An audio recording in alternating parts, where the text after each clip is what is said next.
नमस्कार, मैं हूं आपके साथ अभिषेक शांडिल्य। रश आवर में आप सभी का स्वागत है। आज बात करेंगे संग्राम सिंह यानी राणा सांगा की। राणा सांगा वो आदमी जिसने देश के लिए क्या कुछ नहीं किया, लेकिन आज के समय में देश के जो गद्दार हैं वो राणा सांगा यानी कि देशभक्त को ही गद्दार कहकर संबोधित कर रहे हैं। बाबर को इब्राहिम लोदी को हराने के लिए राणा सांगा लाया था, तो मुसलमान तो बाबर की औलाद हैं और तुम गद्दार राणा सांगा की औलाद हो। इस वीडियो में समझिए कि राणा सांगा ने देश के लिए क्या किया, जिसकी वजह से प्राचीन भारत में दुश्मनों ने घुटने टेक दिए थे भारत के सामने। मेवाड़ के राजा राणा सांगा, जिन्होंने अपनी शक्ति के दम पर मेवाड़ का विस्तार किया और राजपुताना को एक किया, ताकि दुश्मन जो बाहरी मुल्कों से दुश्मन हमारे देश में यानी कि मुगल जो हमारे देश में आ रहे थे, उनका मुंहतोड़ जवाब दिया जा सके। राणा सांगा ने कई मुगल शासित राज्यों के बादशाहों से अपने राज्य मेवाड़ की रक्षा की। महाराणा संग्राम सिंह 16वीं शताब्दी में शासन करने वाले एक प्रसिद्ध राजपूत राजा थे, जिन्हें राणा सांगा के नाम से भी जाना जाता था। उन्होंने शानदार नेतृत्व और अटूट साहस के साथ 20 वर्षों तक शक्तिशाली हिंदू साम्राज्य मेवाड़ पर शासन किया। 12 अप्रैल 1482 को राणा सांगा का जन्म मेवाड़ के शासक परिवार में हुआ था। राणा सांगा के पिता का नाम राणा रायमल था। राणा सांगा भारत को अपने अधीन रखना चाहते थे। 1517 तक राणा सांगा इतने मजबूत हो चुके थे कि लोधी राजा जो दिल्ली में अपना साम्राज्य जमाए हुए थे, वे काफी परेशान हो चुके थे कि राणा सांगा की वजह से कहीं उनकी गद्दी न चली जाए। लोधी शासक इब्राहिम लोदी ने मेवाड़ पर आक्रमण करने की कोशिश की, लेकिन घोटाली के युद्ध में सांगा ने उसे पराजित कर दिया। सांगा का प्रभाव बढ़ता रहा और वह विदेशी बाबर के लिए खतरा बन गए। ऐसे में राणा सांगा ने बाबर को भारत से बाहर निकालने या उसे पंजाब तक सीमित रखने की तैयारी शुरू कर दी। वैसे आज के समय में राणा सांगा पर सवाल उठाए जा रहे हैं और कहा जा रहा है बाबर अगर हिंदुस्तान आया था तो संग्राम सिंह यानी राणा सांगा की वजह से, जिसमें आज के समय में जब लोकसभा संसद सत्र चल रहा था, संसद सत्र के दौरान एक सांसद ने, समाजवादी पार्टी के सांसद ने यह मुद्दा उठा लिया कि राणा सांगा गद्दार थे, आप गद्दार की औलाद हैं। दरअसल बाबर ने सांगा पर इब्राहिम लोदी के खिलाफ सेना में शामिल होने के लिए हुए समझौते को तोड़ने का आरोप लगाया। बाबर ने दावा किया कि सांगा ने उसे भारत आमंत्रित किया था और लोदी के खिलाफ लड़ाई में उसका समर्थन करने का वादा किया था, लेकिन सांगा ने अपना वादा नहीं निभाया।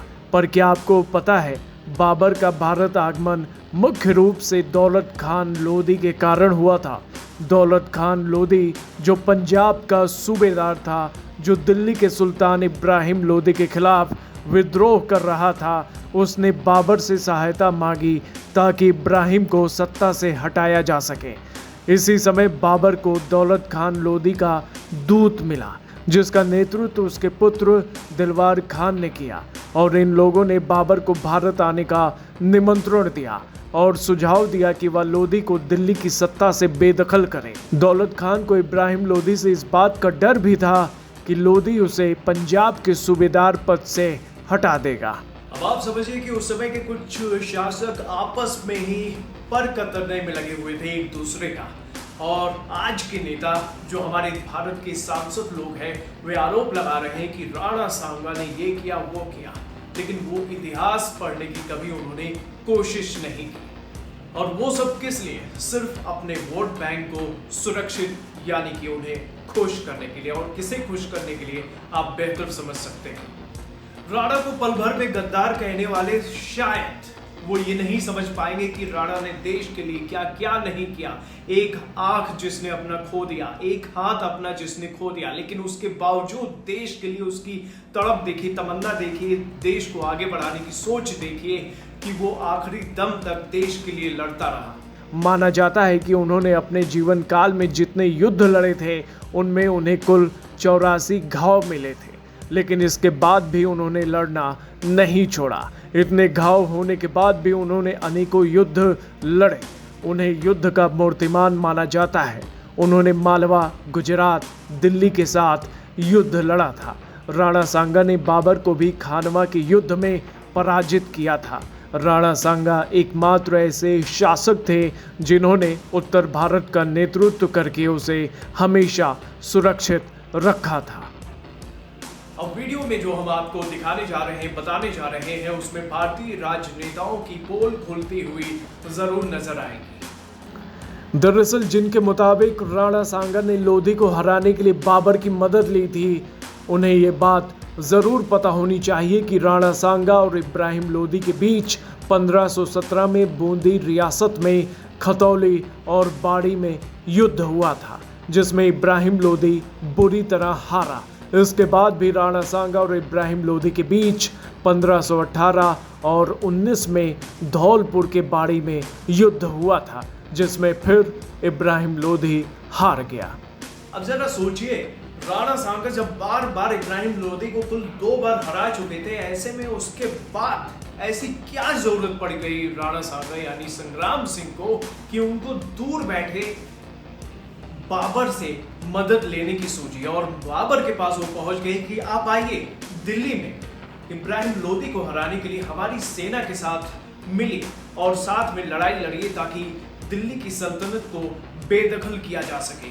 अब आप ये राणा सांगा वाले प्रकरण को ठीक उसी तरीके से समझ सकते हैं जिस तरह से हमारे देश में कुछ इतिहासकार, बड़े इतिहासकार औरंगजेब को ये कहते हुए सुनाई देते हैं कि वो तो महान था, औरंगजेब महान था, लेकिन वही मुंह ये बोलते हुए सुनाई देता है कि राणा सांगा, संग्राम सिंह गद्दार थे। अब आप इसको समझिए कि किस तरह से एक पक्ष को महान बताने की कोशिश की जा रही है और दूसरे को गद्दार बताने की कोशिश की जा रही है।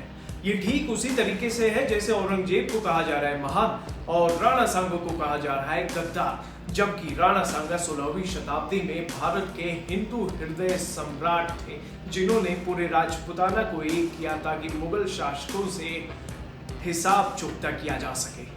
वैसे दोस्तों कहीं ऐसा तो नहीं जिस राणा सांगा ने 2 बार इब्राहिम लोधी और 1 बार बाबर को युद्ध के मैदान में हराया, कहीं ऐसा तो नहीं बाबर ने जानबूझकर बाबरनामा में ये लिखवाया हो कि इब्राहिम लोधी को हराने के लिए बाबर को बुलाया गया राणा सांगा की तरफ से ताकि विलन बनाया जा सके। राणा सांगा को हिंदुओं के बीच में यानी पूरे राजपुताना के बीच में ये मैसेज जाना चाहिए कि इब्राहिम लोधी को हराने के लिए राणा सांगा मदद ले रहे हैं एक बाहरी आदमी की यानी कि बाबर की। और उसी बाबरनामा का देखिए कितना मजबूत और कितनी बढ़िया पवित्र बुक है वो बाबरनामा, जिसका जिक्र आज के राजनेता भी कर रहे हैं और कह रहे हैं, जिसके दम पर एक राणा सांगा जैसे देशभक्त आदमी पे वो आक्षेप लगा रहे हैं और कह रहे हैं राणा सांगा तो गद्दार थे क्योंकि उन्होंने बाबर को बुलाया था।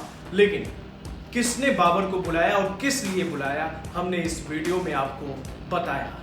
दोस्तों हर बार की तरह इस बार भी एक रिक्वेस्ट आपसे जरूर करूंगा कि अगर आपको ये वीडियो पसंद आया तो इसे लाइक करिए और साथ ही सब्सक्राइब करना ना भूलें, क्योंकि अगर आप सब्सक्राइब करेंगे तो ये चैनल, आपका चैनल रश आर आगे बढ़ेगा।